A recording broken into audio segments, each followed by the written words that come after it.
welcome to the show. I'm RJ. So, let's get into it. So, this past weekend, I went to Liverpool. I decided to take my son Caden and go to somewhere we've never been before, you know? What's the point of just staying around, sticking around, just wasting weekends at home? Sometimes you just need to go places. So, I decided I was going to take him to Liverpool and just spend a nice weekend. So, leaving from Nottingham, we took the train and took the train to Liverpool. It was a direct train, so that was easy. Love an easy route. Like, I've done lots of routes that ain't easy, but love a direct route. Took the train and got off at Liverpool Lime Street station and ordered an Uber to take us to the hotel. That was cheap, actually, which is always good. Got into the taxi, and the taxi driver that we got was a lovely guy. And as we're driving in towards the hotel, he's asking, if I've come to Liverpool before. And no, I've never been to Liverpool before, and so he's telling me what's a little bit about Liverpool. So we're driving now to as we're driving down. My first impression was Liverpool really looks different from other places I've been in England. And then when we hit onto the waterfront, that main road down the waterfront, I was just like, wow, the buildings, the scale of how big they are. And you have old architecture with new architecture, glass buildings beside big, I'll say block and, masonry. That's it. Masonry buildings. It's absolutely gorgeous. Wide streets, 4-lane. And that's not common. Of us know that that's just not a common thing around here, really. As a London girl, that's not common. Even in Nottingham, that's not really common. So to see that, and quite a few of the roads were 2 lanes and one direction, 2 lanes coming in next. So it was very much that. Quite a few roads I traveled there was like that. It reminded me of America. It reminded me of Chicago. The buildings around, I feel like this is Chicago, and I'm looking up at the buildings. I was in the car, I'm like, oh, I think they kind of look familiar. So then the taxi driver's telling me that, yeah, Liverpool is used to film a lot of movies, and the newest Batman has been filmed there. And he was also telling me, he's like, have you seen that Fast and the Furious movie with the car chase in the tunnel? I was like, oh, absolutely. Fast and the Furious, that's my thing. I love that show. So he was like, that was also filmed in Liverpool, in the tunnels in Liverpool. I was like, wow, I didn't know, because the scene is set in London in the movie, but it's filmed in Liverpool. So that was really interesting. Got to the hotel. We stayed at the Crown Plaza Hotel in Liverpool, and that was nice. I mean, going into it was nice. It looks really lovely, and it's got this beautiful circular atrium that you come into, and then everything's kind of set around it, going off of it, and get to the reception, and a lovely receptionist named Mark checked us in and gave us our key card and stuff, and off we went to the room. Off we went to the room. Yeah. So, would I say I'm picky? Would I say I'm a kind of picky person? Here's the thing. Especially when I'm traveling with my little one. Yeah, is that I know his ultimate thing, no matter where we go, is he wants pool time. Right? So there's not many hotels that offer pools because England's cold, innit? So so to have an internal pool is great, right? So just trying to find a hotel with that, you kind of get to a certain level of hotel. So I'm talking 4-star, right? And with 4 stars comes expectations. Yes. Now, I've traveled a lot. And I've stayed in a lot of different stars, but recently it's all been 4-star or above. Yeah. So kind of used to what I'm expecting to see. First point. I get out of the I get out of the we get out of the elevator on the first floor. Yeah. And when we notice that our room is right at the very end of the corridor, right? Now, let me give you a little context. I suffer with Achilles tendonitis. And so there's times when it flares up. And so I have to be using a walking stick. And it's like I'm wobbling and then it changes my walking pattern and all that crap. And so I'm huddling with my walking stick, pushing the bag. And I'm not sure if hotels realize this, that it might seem really nice to have carpeting and it beds down the noise, but you know how difficult it is to wheel a heavy luggage bag on carpet? Like, it's just so annoying, you know? And I hate if airports have that crap. Like, why have carpet? No, make it easy for us, right? So I'm wheeling it along, and I'm like, why is it always they put me at the end of the corridor, right beside the fire exit? Now, for wonder if it's because them feels that like if I fire, I'm a big, it's easier for me just to get down the exit. But regardless, if there's no fire, I've got to trench a whole long way back to get to the to the elevator. So that's the first annoying thing. Okay, we get into the room. First thing I notice everything, and it might sound bad. And yeah, but I notice everything. Yeah, the first thing is that when I'm putting my card on the door lock, yeah, the automatic door lock, the actual lock, it seems like it was an old door, and they put on this lock, and the way they positioned it, like the whole of the old lock was there, so they've like covered it over, so I can see they haven't even tried to attempt to like do it. I can see it that I'm just like, but none of the other doors that I walk past look like that. That's the first thing. So yeah, okay. And then I've gone in, and we look around and think. The first thing I immediately notice is there's no fridge in the room. Now it's June and it's getting warm. Climate change is real.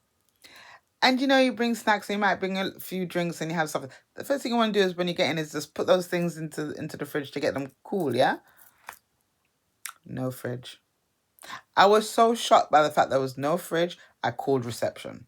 And Mark answered the phone, and I said, there's no fridge in my room. And Mark said to me, well, there's no fridges in any of the rooms that we prefer. I was like, serious? Seriously? Boy. Yeah. So that's my first tick against them, right? No fridge. I then notice the mirror. Now, I'm not talking about the mirror that they usually have over the dressing table that you can put your makeup on. Like, that's nice and big and that's there. It's the full length mirror, right? And us ladies know, yeah, we like to check ourselves before we go out, right? So we're looking for that full length mirror. Now, it's great if it's on the wardrobe door because you've got a long door, right? Or it's on the inside of the door. But just that we can stand back and see ourselves. Do you know where they've put the full length mirror? First of all, it's really skinny. If I stand like directly in front of it, I am wider than the mirror. That's the first thing. Yeah. So I've got to back up now to try and get the full view.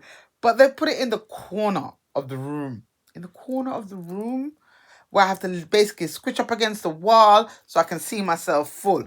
I'm just like, boy, that's our next ticky against them, because this is foolishness right here. Just for us larger ladies, this is foolishness right here. And then the next issue I had was that I went into the bathroom because you gotta check the bathroom, innit? Lovely, nice, large mirror and thing, and they had this mirror above the toilet that had glass shelves, and all the towels are nicely folded up, and I go into the bathroom, and no, there's no railing for me to hang up the towel, like the hand towel that you use. There's no railing for me to hang that up, so There's no railing for me to hang the bigger one so it can kind of dry. Like, there's none of that. Just two hooks on the back of the door. I was like, that's just an impracticality, isn't it? Like every time I use the hand towel, I'm supposed to fold it up and put it up back on the. I'm gonna dash that back onto the shelf because I'm like, that's just ridiculously stupid, and it doesn't look neat. And I'm just like, I don't have time to be folding up the towel. That's stupid. So that's another ticky against them. When we did use the shower, I noticed that the mirror just stayed fogged up. Yeah, another ticky against you. Like what? That should be defogging on its own. Yeah. Um. The next thing, it's terrible that this that I've got so many ticks against this hotel. It's so bad. But it's the truth. I'm telling y'all. It's like I'm telling y'all the hardcore truth of Wagwan. And so it's hot, right? You come to the room, it's hot, and you want to cool it down. So on the wall, there's a switch. It says fan. So I switch it. And, you hear it blowing out of the thing, and I put my hand up to feel it, if it's, and you might give it a little while if it's gonna get cool. But I realize it's not getting cool. It's blowing out warm air. So now I've gone and looked on it because that first impression, fine, you just do what you're doing. You don't actually look on the whatever little sign might be there to tell you instructions or whatever. So now I've read it, and it says 19 degrees to above 20 odd. I was like, that's not a fan. That's not a fan. That's a heater. You know what I'm saying? That's a heat. That's not. Why have you used the word fan to give me the impression like it's AC? Like that's a heater. So I was annoyed with that. Because I'm just like, oh Lord, really, really. Anyways, so those are my. I'm gonna go in deeper. The side of the bath was cracked. Yeah. That's how deep I'm going to go. I'm going to go even deeper than that. Yeah. Sitting on the toilet. Yeah. The waste bin is at the other side near the door. It's not near the toilet. And as a lady, it should, you know what I'm saying? Like, how they not think, it should always be close to the toilet. The waste bin should always be close to the toilet. That's just common sense. Isn't it? That makes you think that is a man designed that. It's only a man could have designed that, thinking about, whatever he's dashing down from standing at the sink. No. For us ladies, we need the garbage bin beside the toilet for our business. So yeah, that's another ticket against. I've got to really give them a serious review and let them know these little issues so they can fix it, because it's just ridiculous. Really, it's just ridiculous. So yeah. So that was checking in. The first impression of the hotel. Now we've come out of the room, yeah, because we want to go and look for something to eat, and another tick against them.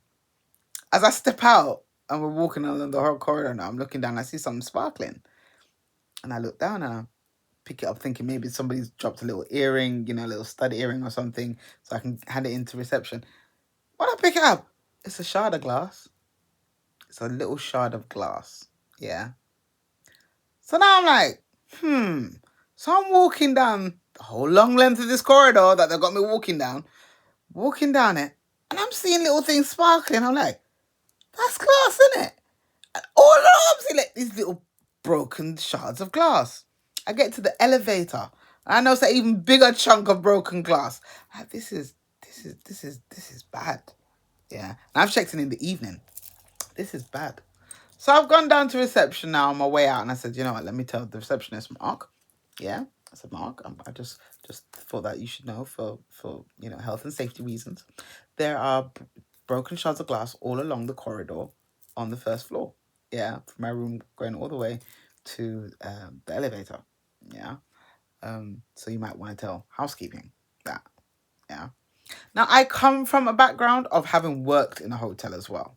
So and I also work right now currently in a customer service kind of role. So customer service is really important to me, and how you deal with people and making everything be perfect, for a person's stay, or as much as it can be. But something like broken glass is serious, innit? Because I've got a child, you can be running up and down, like, no, fix that.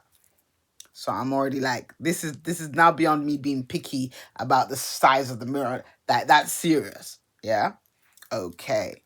okay.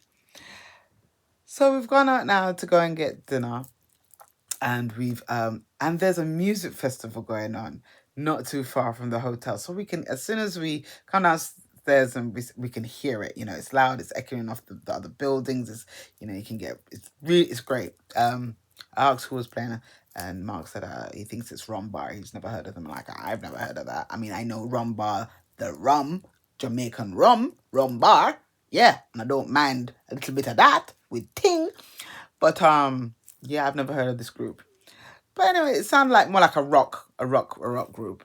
So we're there and we're walking along and we're hearing it, and it just gives a lovely atmosphere. People are around. It's warm and stuff, and it was nice. So we walked and we're looking for somewhere to go and eat, and we end up going to Brosco's. I don't want us to be saying this wrong. I can't remember. I'm terrible with names.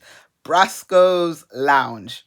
The guys in there were lovely. Absolutely lovely. We walked in and it was absolutely empty. And it wasn't empty because they're not a good place. They're empty because they were really busy during the day, and it had just slowed down by the time we got in. It was just a few people in and stuff. So we could sit anywhere we liked. Um, he gave my little one a coloring sheet and crayons so they could color. They also have games, and they have a little reading nook corner with bookshelves with books. It's a really nice atmosphere in there. Lovely bar, and then you have seating areas, and then you have like high back chairs to the window. They had a lovely range of fringed lampshades to the front. Large paintings all over the wall. It just had a nice vibe to it. Um, Now I knew I've been having these things where I can't seem to quite eat a lot of food recently. That's down to, that weight loss injection. um, we'll talk about that in a whole different episode, because that's an episode unto itself. But yeah, so we ordered food, and Milo wants, he's picky. He's so picky. It's like sometimes I have to wonder if he survives on just air. Cause like it's just a trial to get him to eat anything, to get him to eat like proper food and just get anything down him. And he's got endless amount of energy. I don't know how he does it. But yeah, and it was so sweet because I guess the guy could see that I'm struggling, and he came over and he says, you know what they say about your vegetables? If you eat your vegetables, you can see in the dark. And then Lama one says, like, that's carrots, because he had peas. But he ended up eating all the peas, so it didn't even matter. But I was just like, yeah, amen, thank you. As a single mom, when someone comes over, especially sometimes a guy, when you have a son, that it's nice when they say something, to back up what you're saying. It can be really helpful, and that kindness is truly appreciated. So men out there, if you see like a single lady with a son, and you can give a little encouragement or something, it is very much appreciated. It's always appreciated. Yeah. And I'm not a strong woman, and I can't play both roles, because I do, happy Father's Day to me because it went yesterday, as my older son told me. But yeah, it is always, I think people forget that sometimes it really does take a village to raise a child, and I think we've so lost that in the way we live here now. So those little outreaching of niceties and being kind, it is a beautiful thing. It really is. I had a raspberry mojito, my first one. Mwah, loved it. That was really nice. And I had an avocado and grilled chicken burger.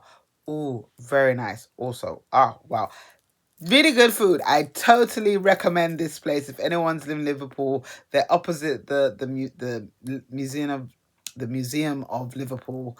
So I definitely recommend it.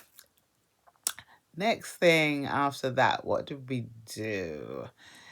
We went back to the hotel. Yeah, we went back to the hotel and had a good night's sleep. or hopefully a good night's sleep.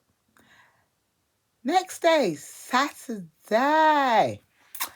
Well, now. No, I should say when we got back to the hotel that night, turned on the TV to watch a little TV, you tuck it down to bed. What I saw in the news shocked me and made me instantly feel so grateful because we came down leaving from Nottingham on the train going down to Liverpool. Yeah. But also that same day, two trains crashed, and one was leaving from Nottingham. I think it was more southbound, and crashed, and the driver died, and there was serious injuries to people. And so hearing that, no, I think it might have been Saturday morning, but I was watching breakfast. Yeah, I think that's why. So hearing that, realizing that I traveled, and it happened to say, oh, feeling so grateful. Feeling so grateful that we arrived safely that and sending out obviously healing energy to all those people that were hurt. It really makes you makes you ponder, like, life can be short. And that's why with these times when we've got to grab them, and we've really got to grab them and just be grateful and do things, because anything can happen at any moment. So yeah, so then we went and we had breakfast. That was nice. And then we headed out to go to the Quirky Quarter. Now, the Quirky Quarter is this. I wanted something that we could do, that we could have a laugh and be silly. Nothing too serious as doing museums and stuff, because we had done that in a previous weekend, 2 weekends before in London. Another episode I will tell you all about. And so I wanted to do something that was fun. So the Quirky Quarter is a place where it's like optical illusions, and you can take pictures, and there's little kind of like puzzles and a mirror maze, and one of the most interesting rooms. But well, you can do things and they'll take the pictures for you and send it to your email. There was one where in the room, kind of like, it reminded me of the movie Willy Wonka, innit?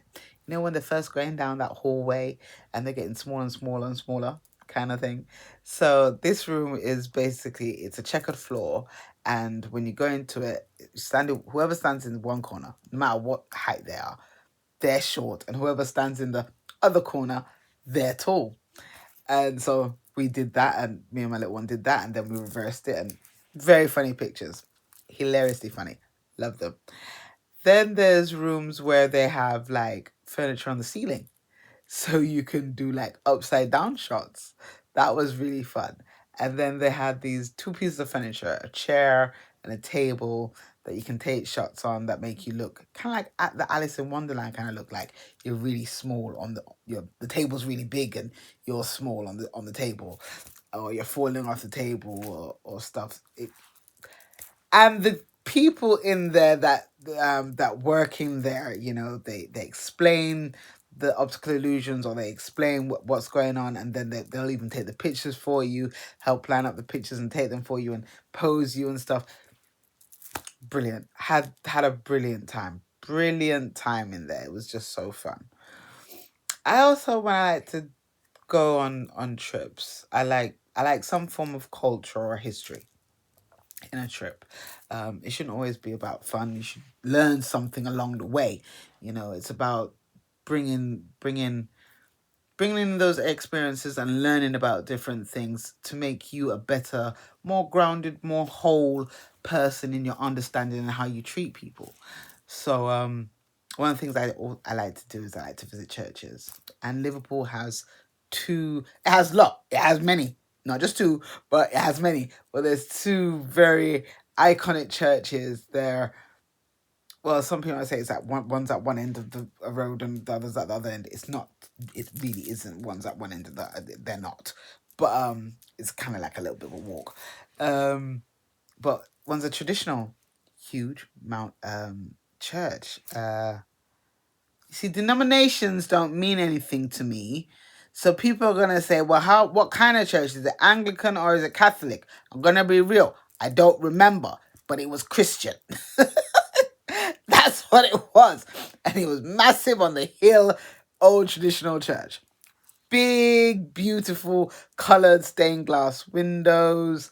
The first thing that I noticed though when I got in was a neon sign. A neon sign. And from I saw that neon sign, I should have known that this wasn't gonna be my regular experience of a church, you know. So we walked up and there was a lady there. She's welcoming you into the church and she's also asking for a donation. Of course they are. I didn't have any money, so I didn't give anything. And I walked in. Um, that's not saying I didn't pay for some. Don't get it twisted now. Um, so we went and we walked, and they have these votive candles, and you can light one and have a prayer. And so I went off to into one section of the church where it seemed quiet, and I went and I took a votive candle. I didn't have any change. The box did want change. Yeah, I didn't have no pound coins. Yeah, so it was asking for like a pound, and I didn't have any change. I'm a modern chick. It's all about the cards on the phone. What can I say? That's just how I roll. And so I lit the candle and I put it up on there and I had a moment to reflect and think about things and stuff. And then we moved on. And there was another set of candles to where we were walking. And my little one was like, he wants to light a candle. But beside the rack of candles, there's a card machine that says you can tap to donate. So this one's minimum started at £2. Not all the machines, I have to say, not all the machines have the same starting point. Some of them started from £5. Some started from £7 and went up. Yeah. So the first woman that her tap machine started at £5 going up. Right. This one right by the votive candles started at £2. So I says, okay, I'll donate £2. See, I gave something. But I was going to get my money's worth because the first one was only asking for £1. So I'm like, okay, definitely you can light a candle because I spent £2. So my son lit a candle and he said a little prayer, and then we continued walking around the church. It's got lots of little areas, and I think most of the times when you go into those churches, it's very much it's linear, and you might have it's like kind of like shaped like a cross, but this is much bigger, and it had different sections, and it had tombs and stuff in there, and all sorts. Gorgeous, just gorgeous old architecture, arches, the ceiling, Gothic art, just beautiful, just beautiful. So we go straight up now to the high altar, and there's the bench. I guess that's where they might do communion, and but there's the little cushions that you can kneel down at. And my son says he wants to pray, and yeah, I know. Let me say, my son's 9 years old, and we don't go to church. That's not our thing. But he's very spiritual, so he remember he lit a candle already and prayed, but he decided that he wanted to kneel down there and pray again. I'm like, okay, do your thing. So while he's doing his thing, I'm looking and I've turned my head. I'm like, wow, the painting that was on the wall was so modern. And then I took and turned it to the other side and I go, wow, again, another very modern painting. Like, this is in the context of what you're staring at is Jesus on the cross carved in wood in it. Very looking, and then these modern paintings on it. Yeah, it was very mind blown. So then we're walking back down. Now I've noticed this is where I get thrown. There's a shop. There's a gift shop. Not outside the church, inside the church. Can you believe it? A gift shop inside the church. I'm just like, how is that possible? Crazy. So okay then. Of course, little man wants to go inside the gift shop. All right then, let's go. Go inside the gift shop, walking around. Now, my name even though you say hissy is the scandalous life of RJ, the R, I'll give you one hint. My name comes from the Bible. Yep. Okay. Y'all can go through and see which R names are in the Bible, but my name is first name comes from the Bible. So when you have these little things that have names written on it, yeah, there was these little angels that have names on them. You know the things you can get them. Sometimes you have mugs, sometimes you have book key rings, but this one was little angels because we're in a church, innit? So I'm looking for my name, and as a person that's got their name in the Bible, even if it might not be the same spelling as how mine is spelled, I expect to see my name. My name was not there. I was annoyed. I was just like, hold on, what? Why are you going to be disrespecting a character in the Bible, a female character in the Bible like this? Yeah. So I got special mummy instead. We went in, picked up a Liverpool fridge magnet. Nothing to do with anything biblical, but that's what they had selling in there. They had Beatles stuff selling there. They had sweets in there. They had books. They had notebooks, all kind of stuff up in the bookshop. Yeah. So we bought a few stuff. I got myself about another that jewelry as well in there. Yeah. I got myself a nice necklace, gorgeous. So I spent a pretty penny. So it's not as I donated the £2. I also spent a pretty penny. So yeah, I did my bit, right? Then we came out, and we left there, and then we walked down trying to find the next church. Now this I can tell you, if I'm gonna get it right, Paddy's Wigwam. Do believe that's a local term for this church, right? And this church blew my mind. First, it blew my mind because one, my foot's playing up. I'm on a walking stick. It's warm. I'm walking, and then by the time I've gotten there now, I look up and I see I've got to walk up a whole load of stairs, like a whole load of stairs to get there. And I'm thinking, why? So I walk up the stairs, hold on to the railing, using the walking stick, onto the railing, hold on, yeah, getting up there. Got up there, and now I've walked in, and when you go in there, it's like you're going kind of like into a museum first. The first thing I noticed as I walked through the door was the fact that the ceiling and that very first entryway was painted black, and that's not a color you expect to see within a church, really. So then you walk in, and then there's like pictures of the history of the church in this like large corridor area before you get into the main section of the church. And when you get into the main section of the church, it is a circular building, and the altar is in the middle, and the benches are placed in a circle around this central altar, which is underneath a very much beautiful colored glass section that's raised up the roof. It's like a little top hat on top of it. And all the stained glass windows, they're not depicting a scene or a person or anything like that. They're just colors. And so it gives the whole effect in there has of this diffused different colors. It's absolutely beautiful and breathtaking in a very modern way. And you sit in there and you kind of contemplate, like, what was the thinking behind stepping away from a traditional cross-shaped church and making it feel so much more inclusive, so much more like it's a hug, it's hug. There was a total different feeling, and if you're ever in Liverpool, I highly recommend visiting it because it makes you it has a very different feeling from a traditional church. It really does.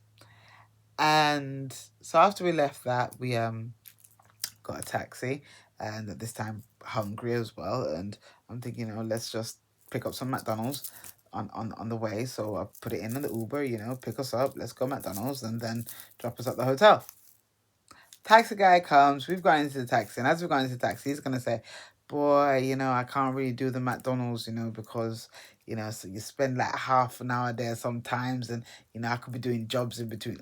So you're like, yeah, I'm just letting you know, and I'm like, yeah, all right, cancel it, whatever.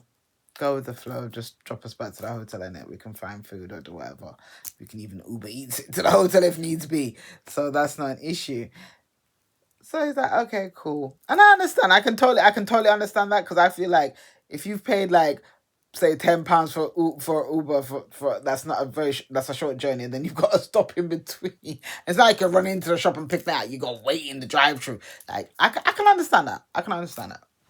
So he's driving, and we get into conversation. This is my thing. I seem to get into conversations with people very easily, and people feel very comfortable talking to me. So we're talking in the car, and I'm saying, first time to Liverpool and thing, and how different it looks from what I expect it to be. And he's telling me now his story. He's Somalian, and his wife is Somalian, but she's from London, and she's come up to Liverpool to be with him and stuff, and they have children, and his oldest happens to the same age as my little one, 9.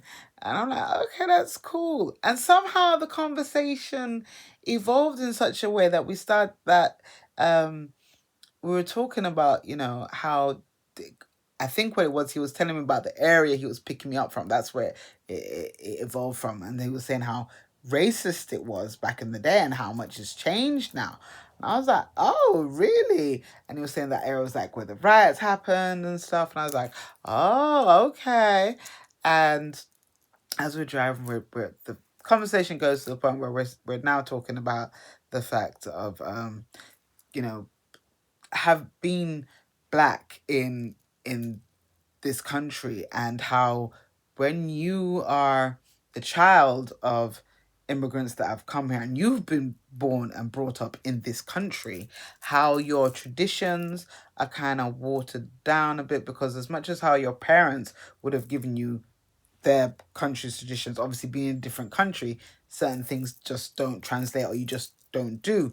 And then as you, as a firstborn of those immigrants, because you've been brought up in this English culture, you've taken on some of those English traits. So then when you go on to have kids, the culture that you are passing down is basically watered down. That's basically what it is. It's not a full experience of your culture. Yeah.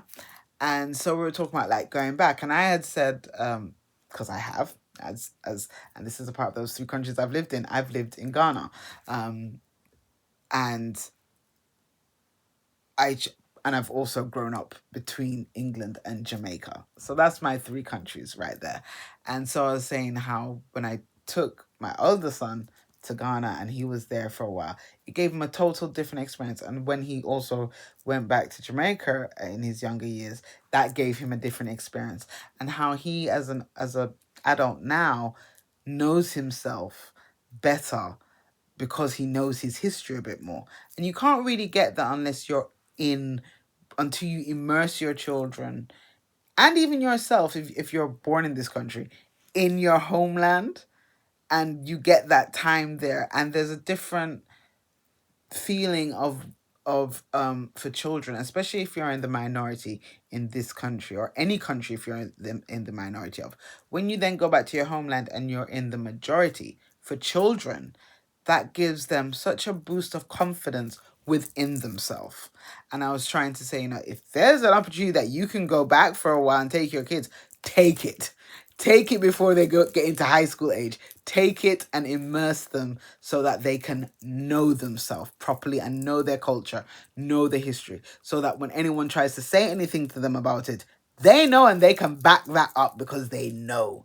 So that was a great little conversation I had with him and stuff. So go back to the hotel.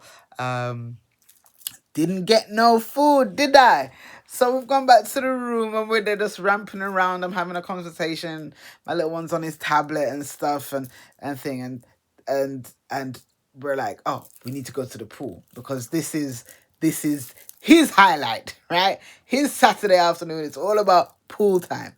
So we get swim gear on and stuff, and we go down to the pool. First thing, My next issue. First thing I noticed as we get to the pool, I'm like, this doesn't look like the pool that was on the website. This doesn't look like it at all, at all, at all. And how is that possible? So anyways, we're going to the pool, going to the jacuzzi. I really need the jacuzzi. I needed that heat for my leg and my back. Oh, I so needed it. And then they also have a wet and dry sauna. Did that as well. Oh, yes. So I've done the wet sauna. I've gone into the wet sauna first. And you're sweating, you know, and you're breathing it in. And I kind of was at the tail end of the flu. So that was really great to kind of clear me out as well. So just doing that, and gentleman came. When I went in there, it was empty. A gentleman came in and he sat down on me there. And then another gentleman came in and, oh, he's breathing. I'm thinking, I'm not sure if you should be in here because he's breathing hard. I'm like, man, you know that hard. So I got finished. I did my time, came out, and then I went into the, ring stuff, and then I went into the dry sauna. Went in there, so now that dry heat, just dry heat, then feeling, I'm like, yeah, relax muscles and all of that. And a lady comes in and we're then talking, we're both saying the same thing. It's not what we expected this pool area is. It's not. I mean, grateful, very grateful, very, very grateful that there's a pool there for the kids, but not what we expected. And we were talking about how we booked it and stuff. And yeah, that was another great conversation about it, that, just as mother to mother, and how it is of when you travel, you just want to make sure at least the kids have something that they can highlight and like when they go away. So that was a nice one. And then we decided, with all that rigmarole, then coming back, and you're tired and just like, getting food. Do I really want to get food? Do I want to? We end up just having dinner in the hotel restaurant. So we had dinner at the hotel restaurant. Then we were sitting in the bar area. Then we sat outside for a little bit, and I was like, let's take a walk because daylight's still here. It's not gonna get dark until late. So, let's go take a walk and see what we can see. So there was these statues kind of at the backside there to the waterfront. Well, I didn't realize if I kept on walking that direction, we would have bucked up the Beatles statues. But when I got to the animals, I turned back and wanted to go back in the direction of the music. So we took the pictures of he climbed up on the monkey's head and was sitting on the monkey's head and took this picture. It's basically a line, like a conga line of animals. And took a picture of him there. And the music was like must have been like late 80s, early 2000s music now that this festival night is having. So it's blasting, I can hear it, and I'm like, woo, yeah, I can feel it, and I'm there jigging with my walking stick. Yeah, regardless of the fact of a walking stick. If I hear music, I'm gonna dance. So I'm walking and jigging and I'm singing along, and people are walking past me and they're laughing and they're smiling at me. I'm just like, I don't care. I'm enjoying myself because everyone can hear the music. It's so loud. Everyone can hear the music. So now we've walked past on the outside of the hotel. We're now walking towards it, and I'm jigging along, and my little one says to me, Mom, those two girls are laughing at you. They're looking and laughing. And I'm like, I don't care. It's good music. This is bringing me back memories of when I used to go clubbing and like, nah, I don't business. I'm walking and jigging. This old couple walks past me and smiling at me. I'm like, yes, having a good time. And then as I get down to the bottom of the road, I see this next lady. She's jigging along. And I shout over to her, yeah, come on, it's free, innit? Let's enjoy it. So then we're jigging. So as we look down towards the water now, and we can see there's a boat coming with these two big pipes. It looks like a kind of steamer like ship. So we're like, okay, I said, yeah, let's walk back down towards the river and see what kind of ship it is, if we can actually see it. So we're walking down. I'm still jigging along to the music because it's good music. There's nothing that when you hear the music from your early days, how about you got to jig because it just brings back that good happy memory, innit? So we're there and I'm jigging and going down and thing, and I see this it was just a lovely evening. I'm gonna say it's got a lovely evening. But I'm gonna leave it there. But you know what? You're gonna wanna pick up on part two, where I tell you about this man I met down there. He was just hilarious. He told me so many little stories. He had me cracking up. So you're gonna want to join me for that, and it's gonna be a good time. The rest of what happened in the weekend was so much fun. You're gonna want to tune in. So catch you back on the flip side, and until then, be safe, be happy, and live a little scandalous. Yay!